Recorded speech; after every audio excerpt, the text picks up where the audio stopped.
Okay, അപ്പോൾ edit ചെയ്യാൻ വേണ്ടിയിട്ട് നമുക്ക് മറ്റേ മോഡൽ തന്നെ യൂസ് ചെയ്യാം. നമ്മൾ ആഡ് ബ്ലോക്കിന് വേണ്ടിയിട്ട് ചെയ്ത മോഡൽ തന്നെ. അപ്പോൾ ഞാൻ തൽക്കാലം ഡ്യൂപ്ലിക്കേറ്റ് ചെയ്യണം ആ സെയിം മോഡൽ തന്നെ. ഓക്കെ, ഈ മോഡൽ സെയിം മോഡൽ എടുത്ത് ഡ്യൂപ്ലിക്കേറ്റ് ചെയ്യണം. ഡ്യൂപ്ലിക്കേറ്റ് അങ്ങനെ ചെയ്യാൻ പാടില്ല, പക്ഷേ ചെറിയൊരു പ്രൊജക്റ്റ് ആയതുകൊണ്ട് ഞാൻ തൽക്കാലം ഡ്യൂപ്ലിക്കേറ്റ് ചെയ്യണം. ഇതെടുത്തിട്ട് നമുക്ക് ഇവിടെ എഡിറ്റ് ബട്ടൺ വരുന്നത് ബ്ലോഗ് ഗാർഡിലല്ലേ. അപ്പോൾ ബ്ലോഗ് ഗാർഡിൽ കൊണ്ടുപോയിട്ട് അടിയിലൂടെ ആ മോഡൽ കൊണ്ടിടുക. ഓക്കെ, എന്നിട്ട് നമുക്ക് ഇമ്പോർട്ട് ചെയ്യണം മോഡലിന്. ഇമ്പോർട്ട് കണ്ടൻറ്റ് ടി ഒഴിവാക്കിയിട്ട് ഇമ്പോർട്ട് ആർ ഒഴിവാക്കി ഇമ്പോർട്ട് വൈ ഒഴിവാക്കി import. Okay, input import footer import. Okay, ഇനി അടുത്തത് നമുക്ക് ഈ ഓപ്പൺ ചെയ്യാൻ ആ സംഭവം. Okay, const is open change use state import. Okay, പിന്നെ നമുക്ക് ഇതിൽ ക്രിയേറ്റ് ബ്ലോഗ് പറ്റിയിട്ട് നമുക്ക് പുതിയൊരു സ്ലൈസ് ഉണ്ടാക്കണം എഡിറ്റ് ചെയ്യാൻ സെയിം സാധനം തന്നെ ഒരു ഐഡിയും കൂടി വരുന്നുള്ളൂ. ഓക്കെ, സെയിം സാധനം തന്നെ ഒരു ഐഡിയും കൂടി വരും. Edit blog. Okay, I D കൂടി പാസ് ചെയ്യാം. ഐ ഡി പാസ് ചെയ്യുമ്പോൾ ഇവിടെ കൊടുക്കണം. അതിന് ബാക്ക് ടിക്ക് ആക്കിയിട്ട്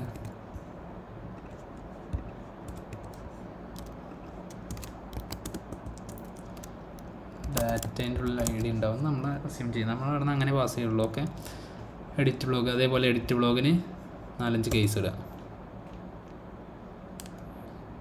സെയിം കേസ് ഡിലീറ്റ് ബ്ലോഗിനെ കെട്ട പോലെ തന്നെ.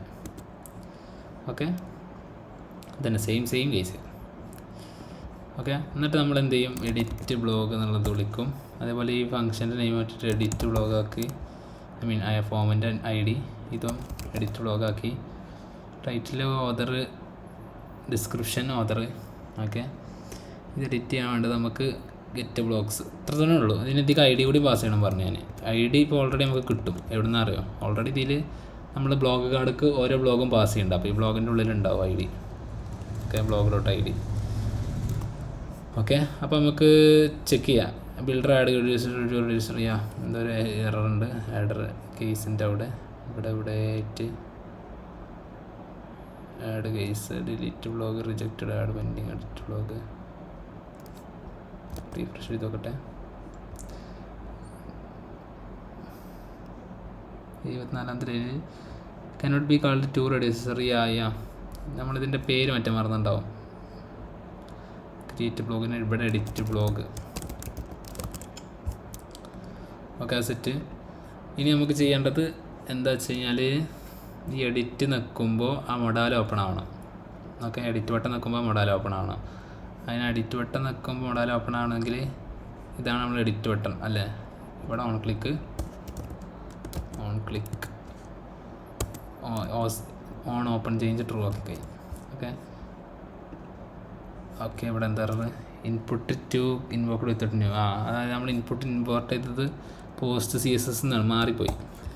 ഓക്കെ, അപ്പോൾ അത് നമ്മൾ എന്ത് ചെയ്യുക, മാറ്റിയിട്ട് നെക്സ്റ്റ് UI തന്നെ ഇമ്പോർട്ട് ചെയ്തെന്ന് ഉറപ്പ് വരുത്തുക. ഓക്കെ, എഡിറ്റ് മൊഡാൽ വന്നു. ഇത് ആഡ് ബ്ലോഗ് എന്ന മൊഡാലിൻ്റെ ഹെഡിങ് ഇവിടെ ആഡ് ബ്ലോഗ്, അത് മാറ്റണം. ആദ്യം എഡിറ്റ് അല്ലെങ്കിൽ അപ്ഡേറ്റ് ബ്ലോഗ്. ഓക്കെ, അതേപോലെ തന്നെ ഇവിടെ അപ്ഡേറ്റ് ബ്ലോഗ്. അതേപോലെ തന്നെ സ്ലൈസിൽ പോസ്റ്റ് അല്ല വരിക, പാച്ചാണ് വരിക. പാച്ച് എഡിറ്റ് ബ്ലോഗ് ചെയ്യുമ്പോൾ പാച്ചാണ് ചെയ്യുക നമ്മൾ. ഓക്കെ, അതേപോലെ തന്നെ നമുക്കിനി വേറൊരു കാര്യം എന്താ വെച്ചാൽ എഡിറ്റ് ചെയ്യുമ്പോൾ ഓൾറെഡി ഉള്ള ഡാറ്റ ഇവിടെ കാണിക്കണം. ഓക്കെ, അങ്ങനെയാണ് സാധാരണ എൻ്റെ ബിഹേവിയർ. അപ്പോൾ ഓൾറെഡി നമ്മളെടുത്ത ബ്ലോഗിൻ്റെ ഡാറ്റ ഉണ്ട് ഈ ബ്ലോഗ് ഗാർഡിൻ്റെ ഉള്ളിൽ. അപ്പോൾ അതിന് ജസ്റ്റ് എടുത്താൽ മതി. എങ്ങനെ വെച്ച് കഴിഞ്ഞാൽ ഇൻപുട്ടിൽ ഒരു പ്രോപ്പർട്ടീൻ്റെ ഡിഫോൾട്ട് വാല്യൂ പറഞ്ഞിട്ട്. ഓക്കെ, ഡിഫോൾട്ട് വാല്യൂ ആയിട്ട് നമുക്ക് ആ ബ്ലോഗിൻ്റെ ടൈറ്റിൽ കൊടുക്കുക. ഇവിടെ ബ്ലോഗ് ടൈറ്റിൽ അതേപോലെ ഇവിടെയും വരും. കമോൺ. ഓക്കെ, ഡിഫോൾട്ട് വാല്യൂ കണ്ടോ, ഡിഫോൾട്ട് വാല്യൂ ഒന്ന്. ഞാനിത് അപ്ഡേറ്റ് ചെയ്യാൻ പോവാണ്. ഫ്ലട്ടർ. ഇനി അപ്ഡേറ്റ് ബ്ലോഗ് വെക്കുമ്പോൾ ഇത് ക്ലോസ് ചെയ്യണം. അതൊക്കെ സെറ്റാണോ? അപ്ഡേറ്റ് ബ്ലോഗ് വെക്കുമ്പോൾ സബ്മിറ്റ് ആവും. സബ്മിറ്റ് ചെയ്യുമ്പോൾ ഓൺ ഓപ്പൺ ചെയ്യുമ്പോൾ നമ്മൾ ഫാൾസ് ആക്കണ്ട, ഓട്ടോമാറ്റിക് ക്ലോസ് ആയിക്കോളും. ബാക്കിയൊക്കെ സെറ്റാണ്, വേറെ ഒന്നും ചെയ്യണ്ട. Flutter update blog. ഫ്ലട്ടർ കണ്ടോ, അപ്ഡേറ്റ് ആയി. ഞാനിത് കട്ട് ചെയ്തിട്ട് ഓക്കെ അപ്ഡേറ്റ് ആയി. ഓക്കെ, അപ്പോൾ നമ്മളെ അപ്ഡേറ്റും കാര്യങ്ങളൊക്കെ കഴിഞ്ഞ് സെറ്റ് ഇത്രേ ഉള്ളൂ CRUD ഓപ്പറേഷൻസ് ചെയ്യാൻ വേണ്ടിയിട്ട്. ഓക്കെ, ഇതിലിപ്പോൾ കാര്യമായിട്ട് വേറെ ഒന്നും നമുക്ക് പറയാനൊന്നുമില്ല. ഇനി കുറച്ച് UI ഇമ്പ്രൂവ്മെൻറ്റ്സും അതേപോലെ എറർ ഹാൻഡ്ലിംഗ് ഒക്കെ നെക്സ്റ്റ് വീഡിയോ ചെയ്യുന്നത്. ഇത്രയും സംഭവങ്ങൾ മര്യാദക്ക് പഠിക്കുക. അടുത്ത വീഡിയോയിൽ ഞാൻ കുറച്ച് എറർ ഹാൻഡ്ലിംഗ് അങ്ങനത്തെ കാര്യങ്ങളൊക്കെ നോക്കുകയാണ്. നമ്മളെ എറേഴ്സും അല്ലാതെ ഹാൻഡിൽ ചെയ്യണമെന്നില്ല. അപ്പോൾ അത് കാണണമെങ്കിൽ നിങ്ങൾക്ക് കാണാം. ഓക്കെ, കണ്ടാൽ നല്ലതാണ്, അത്രേ ഉള്ളൂ. ഇനിയിപ്പോൾ സമയം ഇല്ല എന്നുണ്ടെങ്കിൽ കാണാതിരിക്കാം.